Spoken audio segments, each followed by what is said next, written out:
जय हिंद दोस्तों।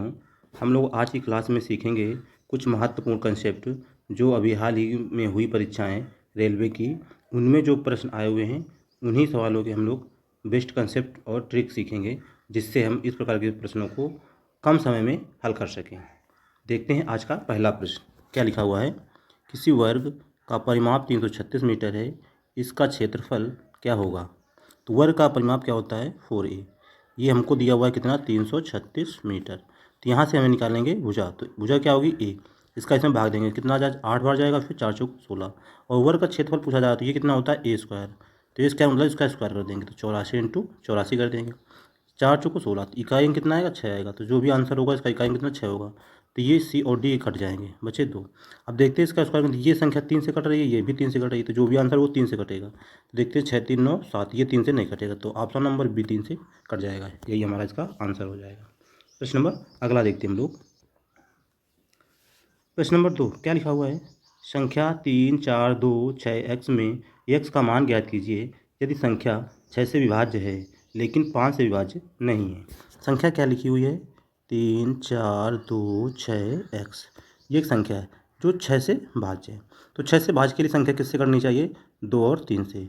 2 और 3 से, तो 2 से कटने के लिए क्या चाहिए अंतिम अंक 2 से करना चाहिए। और 3 से कटने के क्या नियम होता है, सभी संख्याओं के अंकों का योग 3 से कटना चाहिए। 3 से ये कट जाएगा, 4 2 6 ये भी कट जाएगा, 3 6 ये भी कट जाएगा। तो अब ये अंक किससे करना चाहिए 3 से भी करना चाहिए 2 से भी करना चाहिए। तो 3 और 2 से करने के लिए 3 से नहीं कटेगा, ये 3 से कट जाएगा, लेकिन ये 2 से नहीं कटेगा, इकाई अंक होगा 8। 3 से नहीं कटेगा, बचा 6। तो यक्स का मान कितना आ जाएगा 6 आ जाएगा।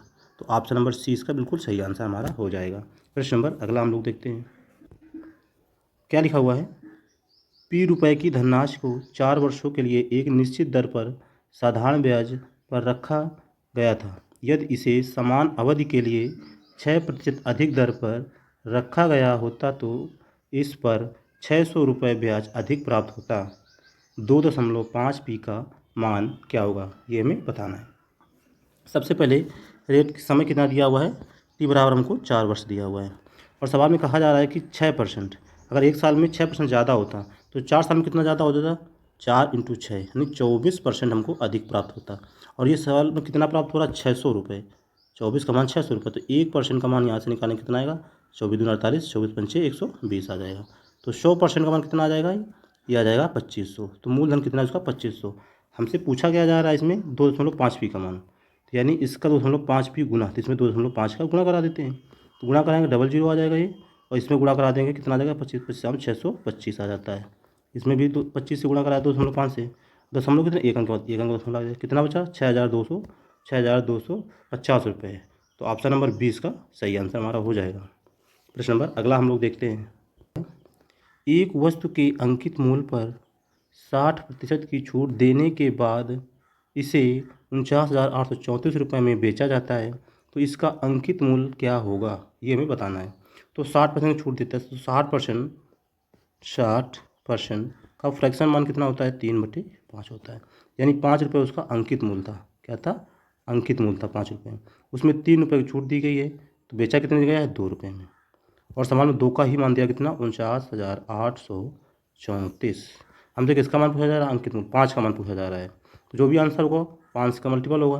तो ऑप्शन चेक करने पर हमें पता चलता है कि ऑप्शन जो बी नंबर का है वही इस 5 से कट रहा है, तो यही हमारा आंसर हो जाएगा। प्रश्न नंबर अगला हम लोग देखते हैं।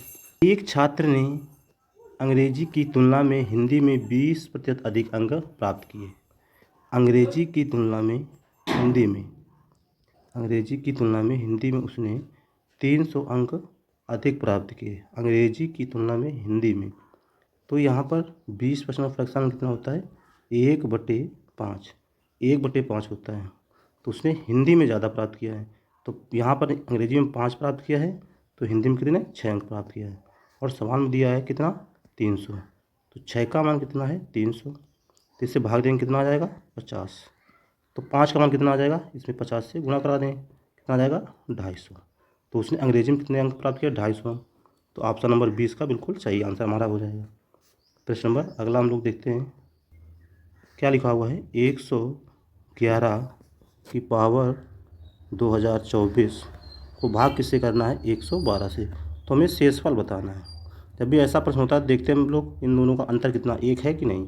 अगर एक होता है तो उसे आसानी से हल कर लेते हैं हम लोग, नहीं होता तो एक बनाने के ट्रिक माध्यम से इसे हल करते हैं। तो यहाँ लिखेंगे 112 माइनस 1 पावर 2024। अब इससे भाग देंगे किससे, 112 से। 112 से कट जाएगा तो कितना आ जाए -1। -1 की पावर कितना लिखा हुआ है 2024। और एक ऐसी संख्या ये सम संख्या है, तो -1 की पावर सम होता है तो कितना आता है प्लस का 1 निकलता है। तो इसका कितना आंसर आ जाएगा, ऑप्शन नंबर डी इसका बिल्कुल सही आंसर हो जाएगा।